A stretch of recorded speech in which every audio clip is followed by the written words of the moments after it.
विद्यार्थियों, आप सबको हिंदी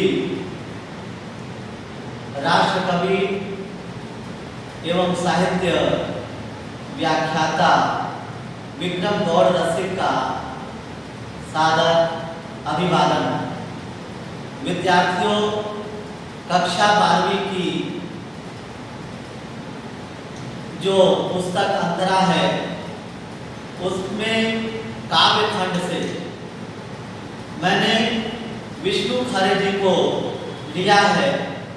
आज उन्हीं पर मेरा व्याख्यान होगा और चूंकि विष्णु खरे आपके पाठ्यक्रम में लगे हैं अंतरा भाग को, और कक्षा 12वीं के लिए यह है, तो मैं उनका थोड़ा सा संक्षिप्त जीवन परिचय बताऊंगा और उसके बाद उनकी दो कविताएं हैं, एक तो एक कम और दूसरा सत्य। उन दोनों कविताओं पर मैं चर्चा करूंगा। पहले विष्णु खरे जी का जीवन परिचय हम देखते हैं। विष्णु खरे जी का जो जन्म हुआ वो सन 1940 में हुआ और 1940 में मध्य प्रदेश में हुआ उनका जन्म और क्रिश्चियन कॉलेज में उन्होंने जो इंदौर में है वहाँ से पढ़ाई की, क्रिश्चियन कॉलेज से। और 1963 में उन्होंने अंग्रेजी में बीए किया, अंग्रेजी साहित्य में एमए किया, बीए एमए अंग्रेजी साहित्य में ही उन्होंने किया। और उसके बाद 1962-63 में दैनिक इंदौर का जो समाचार पत्र है आता है, उसमें आपने उप संपादन का कार्य किया। आप उप संपादक रहे उस समय 1962 से 63 में, और 63 से और 75 तक आपने मध्य प्रदेश में तथा दिल्ली के अनेक महाविद्यालयों में पढ़ाया, अनेक महाविद्यालयों में आपने पढ़ाया और अध्ययन और अध्यापन किया। और उसके बाद अध्ययन और अध्यापन से जुड़े रहे। बीच में 1966 से और 1967 में 1966 से 1967 में एक लघु पत्रिका जो उसका नाम था व्यास, लघु पत्रिका का नाम था व्यास। तो व्यास का आपने संपादन किया 1967 और 67 में। उसके बाद जो है 1976 से 1984 तक साहित्य जो अकादमी से में आपने उप सचिव का कार्यभार संभाला, उप सचिव रहे आप और अनेक लेखन कार्य किया। और शुरू से ही आपकी बचपन से ही रुचि रही। नवभारत टाइम्स में भी आपने संपादन का कार्य किया, संपादक रहे। और इस प्रकार से अनेक जो प्रिंट मीडिया हैं उनमें आप संपादक रहे। और बीच बीच में जो है आप लखनऊ में एक पत्रिका निकलती थी, एक संस्करण निकलता था, और उसके भी रविवासरीय जो नवभारत टाइम्स, रविवासरीय अखबार में जो नवभारत टाइम्स जो पेपर आता था उसमें भी आपने संपादन का कार्यभार किया, आपने संपादन किया। और टाइम्स ऑफ इंडिया में भी आप रहे, टाइम्स ऑफ इंडिया में भी आपने संपादन का कार्य किया। मतलब अनेक पत्र पत्रिकाओं में आप रहे, एक कुशल पत्रकार भी आप रहे, कुशल पत्रकारिता आपके भीतर रही।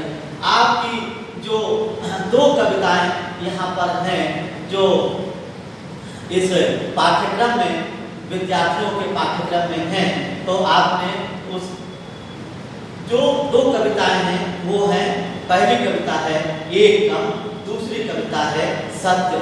एक कम जो कविता है प्यारे विद्यार्थियों, जो एक कम कविता है उसमें विष्णु खरे जी ने स्वतंत्रता प्राप्ति के बाद स्वतंत्रता सेनानियों के मन में था कि भाई हमारा भारत जो है बिल्कुल खुशहाल हो जाएगा, उसमें राम राज्य आ जाएगा, गांधी जी के सपने जो है साकार हो जाएंगे। आज वो सपने जो है साकार नहीं हो पाए और हर जगह स्वतंत्रता प्राप्ति के बाद चोरी और डकैती और बेईमानी, ईमानदारी का ह्रास, मानवता का ह्रास। जो ईमानदार लोग थे वो ईमानदार लोग जो है वो कटोरा लेकर के भीख मांग रहे हैं, रोटी के लिए मोहताज हो गए हैं। और जो लोग 2 नंबर का काम कर रहे हैं, जो बेईमानी का काम कर रहे हैं, वो लोग माला माल हो गए हैं। लेकिन जो स्वतंत्रता जो सेनानी हैं वो उन्होंने जो संकल्पना की थी वो संकल्पना जो है वो बेकार हो गई। जो संकल्पना तो उन्होंने जो अपने मन में जो बात रखी थी वो बात उनकी साकार नहीं हो पाई, उनकी इच्छाएं पूरी नहीं हो पाई। जो राम राज्य होना था वो नहीं हो पाई। इस कविता में तो आपने ये बताया है। तो कुल मिलाकर के विद्यार्थियों, इस कविता में मानवता का ह्रास,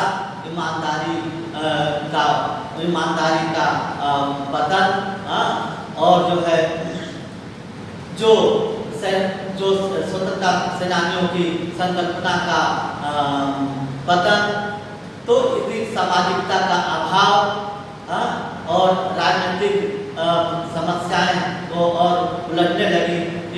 इनका ये सब जो है इस कविता में आप ये श्री विष्णु खरे जी ने बताया है। और विष्णु खरे जी की मृत्यु 17 सितंबर 2018 17 सितंबर 2018 में इनकी मृत्यु हो गई विष्णु खरे जी की। आज उनके पुत्र सुपुत्र जो है अतुल प्रभाकर खरे, श्री अतुल प्रभाकर खरे हिंदी अकादमी के सचिव के रूप में प्रतिष्ठित हैं। और विष्णु खरे जी को अनेक सम्मानों से नवाजा गया। पद्म भूषण से, अकादमी सम्मान से, अनेक पत्र पत्रिकाओं के माध्यम से इन्हें सम्मानित किया गया। और इनकी कविताएं, कहानियाँ और निबंध भी हैं। तो इनको जो है इन्होंने साहित्य के लिए उत्कृष्ट कार्य किया और उल्लेखनीय कार्य के लिए मैं विष्णु खरे जी को श्रद्धांजलि देता हूँ और उन्हें नतमस्तक होता हूँ कि आपने हिंदी साहित्य को उच्च कोटि का साहित्य दिया, हिंदी भाषा को उच्च कोटि का साहित्य दिया। और साहित्य का अर्थ होता है हित के साथ, हिते न सह साहित्यम, यही होता है। और जो अगली कविता है इनकी, वो कविता है सत्य। सत्य वास्तव में क्या है? सत्य का अनुभव किया जाता है। और यह कविता महाभारत की जो पौराणिक कथा है उस कथा को लेकर के इन्होंने ये सत्य कविता लिखी कि सत्य कड़वा होता है, सत्य दृष्टिगोचर भी हो जाता है, सत्य अदृश्य हो जाता है, सत्य के पीछे जितना व्यक्ति भागता है वो सत्य जो है वो और उतना ही दूर चला जाता है। तो इस प्रकार से ये जो है सत्य की परिभाषा है। तो सत्य को पहचानना बहुत कठिन है, सत्य का अनुभव करना बहुत कठिन है। सत्य कहा, किसी कवि ने कहा है कि सत्य बोला कड़वा कहा गया। सच्चाई हमेशा कड़वी, जिस प्रकार से औषधि कड़वी है उसी प्रकार से साहित्य भी, सत्य भी कड़वा। और साहित्य जो है क्योंकि समाज का आईना होता है, समाज का दर्पण होता है और जो समाज में देखता है वो साहित्य जो है जनता के सामने, समाज के सामने हूबहू परोस देता है। ये सच्चाई, ये सत्य है।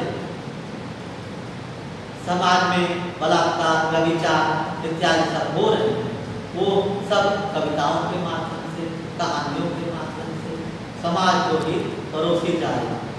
हाँ, तेरा तुझको अर्पण, क्या लागे तेरा।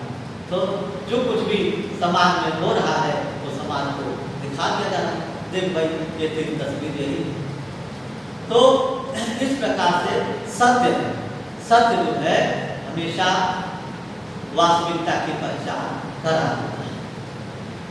और राजा हरिश्चंद्र की कहानी आपने पढ़ी होगी, उनका जीवन परिचय आपने पढ़ा होगा। वह जीवन परिचय कहा जाता कि चंद्र टरे, सूरज टरे, टरे जगत व्यवहार, वह राजा हरिश्चंद्र को टरे सत्य विचार। सत्य के बल पर जो है राजा हरिश्चंद्र ने विष्णु, ब्रह्मा, शिव सबको जीत लिया। तो सत्य है। Sun rises in the east, सूर्य पूर्व दिशा में उदित होता है, यह सत्य है।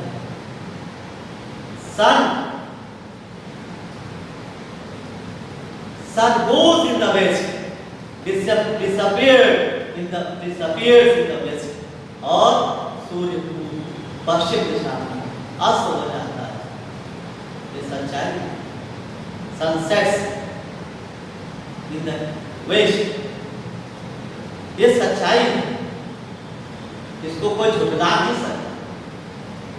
तो तीन पात्रों को कवि ने लिया है। एक तो विदुर, दूसरे युधिष्ठिर। दो पात्र हैं, दो पात्रों को लिया है, युधिष्ठिर, विदुर, दोनों महाभारत के पात्र हैं। इनको लेकर के ये कविता लिखी गई है। तो विद्यार्थियों, आज मैंने आपको इनकी साहित्यिक कृतियों के बारे में बताया और उनका परिचय दिया। मैं चाहता हूँ कि अब उनकी कविता पर मैं अपने विचार प्रकट करूँ। तो कविता है कि एक कम। ये 1947 को हमारा देश स्वतंत्र हो गया। 1947 के बाद जो हमारे सैनिकों ने जो सोचा था वो नहीं। तो मैं कविता पढ़ता हूँ और इस कविता का अर्थ, इस कविता की व्याख्या भी करता जाता हूँ। 1947 से इतने लोगों को इतने तरीकों से आत्मनिर्भर, मालामाल और गतिशील होते देखा है। 1947 से इतने लोगों को इतने तरीकों से आत्मनिर्भर, मालामाल और गतिशील होते देखा कि अब जब आगे कोई हाथ फैलाता है, 25 पैसे एक चाय या 2 रोटी के लिए, 25 पैसे एक चाय या 2 रोटी के लिए तो जान लेता है। तो हूँ कौन? जान लेता हूँ कौन? कवि। जान लेता हूँ मेरे सामने एक ईमानदार आदमी और ईमानदार आदमी, औरत या बच्चा खड़ा है। कोई भी हो सकता है, आदमी हो सकता है, औरत हो सकती है या बच्चा हो सकता है, कोई भी। मतलब सच्चाई कहीं न कहीं है, ईमानदारी कहीं न कहीं है, पर वह ईमानदारी छुप गई है, वो ईमानदारी अदृश्य हो गई है। 1947 के बाद की बात है, कभी बात करता है 1947 के बाद कि इतने लोगों को, इतने लोग जो आप स्वतंत्र हो गए, खुली हवा में सांस लेने लगे, उनको देखा और इतने तरीकों से और बहुत सारे तरीकों से लूट मार करके, तरीके कौन कौन से हैं? लूट मार का तरीका, चोरी डकैती का तरीका, घूसखोरी का तरीका, छीना झपटी का तरीका, इन तरीकों से कभी कहता है लोगों को माला माल आत्मनिर्भर होते देखा है। He has seen being self-dependent. He has seen being self-dependent. आत्मनिर्भर होते देखा है। आजकल मोदी जी का नारा आत्मनिर्भरता का बहुत चल रहा है और आत्मनिर्भर माला माल होते देखा है। और एक बात और है कि गतिशील होते देखा, मतलब बिल्कुल इधर वो बिल्कुल प्रगतिशील होते देखा कि अब जब आगे को हाथ फैलाता है कोई व्यक्ति, गरीब आदमी हाथ फैलाता है तो 25 पैसे के लिए मोहताज हो गया, एक चाय या एक रोटी के लिए मोहताज हो गया है, एक रोटी के लिए मोहताज हो गया। और तो मोहताज हो लेता है तो मैं जान लेता हूँ, कभी कहता है कि मैं जान लेता हूँ कि आज भी मेरे अंदर ईमानदारी है, तो एक तो कमी है ही। एक कम का मतलब क्या होता है? एक कम का मतलब सब जगह घूसखोरी नहीं है, कहीं न कहीं ईमानदारी है। समझ रहे हो बेटा? मन तो एक ईमानदारी कहीं न कहीं है।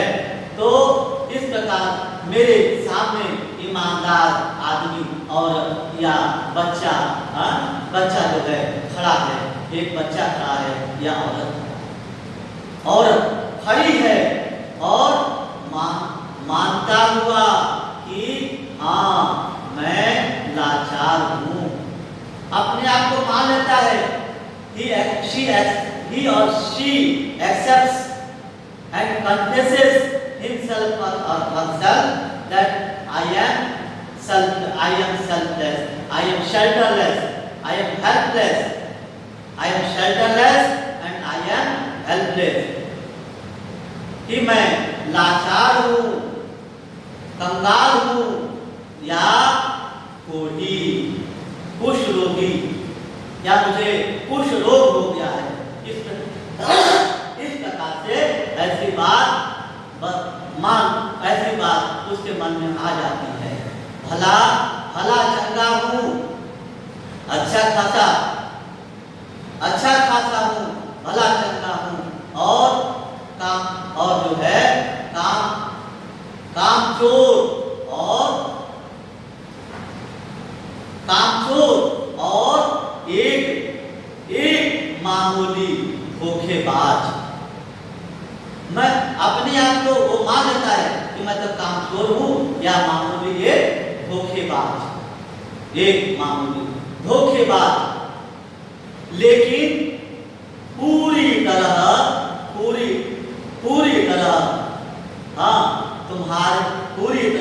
तुम्हारे संकोच, लज्जा, परेशानी, पूरी तरह तुम्हारी तरह संकोच, लज्जा या परेशानी या गुस्से पर आश्रित मतलब जो है आधारित, आश्रित का मतलब होता है आधारित, गुस्से पर आधारित तुम्हारे सामने बिल्कुल नंगा और निर्बल, निर्लज्ज, बेशर्म, नंगा और निर्लज्ज, बेशर्म और निराकांक्षी। निराकांक्षी मतलब जिसकी कोई इच्छा नहीं। हमारी क्या कोई इच्छा है? मैंने अपने को हटा लिया है। कवि कहता है कि मैंने अपने को हटा लिया है, कि मैं ऐसा व्यक्ति नहीं हूँ। नंगा, भूखा, निर्लज्ज, निराकांक्षी, मतलब ये सब चीजें जो विशेषताएं यहाँ पर है वो मेरे भीतर नहीं है, वो कवि कहता है। हर गुण से मैं तुम्हारा विरोधी, विरोधी और प्रतिद्वंदी या हिस्सेदार नहीं। प्रतिद्वंदी तुम्हारा प्रतिकार करने वाला, विरोधी तुम्हारा विरोध करने वाला, ये सब मैं नहीं हूँ। मुझे कुछ देखकर या न देखकर भी तुम जो है कम से कम एक आदमी से तो निश्चित, एक आदमी से तो निश्चिंत रहो। निश्चिंत रहो, एक आदमी से तो निश्चिंत रहो, हो निश्चिंत रह सकते हो। एक आदमी से तुम निश्चिंत रह सकते हो कि क्या, कि कम से कम एक आदमी से तो निश्चिंत रह सकते हो कि वास्तव में वो तुम्हारी तरह नहीं है। वो जो है तुम्हारे विचारों से संतुष्ट नहीं है, वो धोखेबाज नहीं है, निर्लज्ज नहीं है, वो ईमानदारी का जीवन जीता है, ईमानदारी के साथ रहता है। और इस प्रकार से ये कविता ये समाप्त हुई और इसी से जुड़ती हुई सच्चाई, ईमानदारी से, क्योंकि ईमानदारी के साथ सच्चाई भी चलती है, सच्चाई का होना आवश्यक होता है।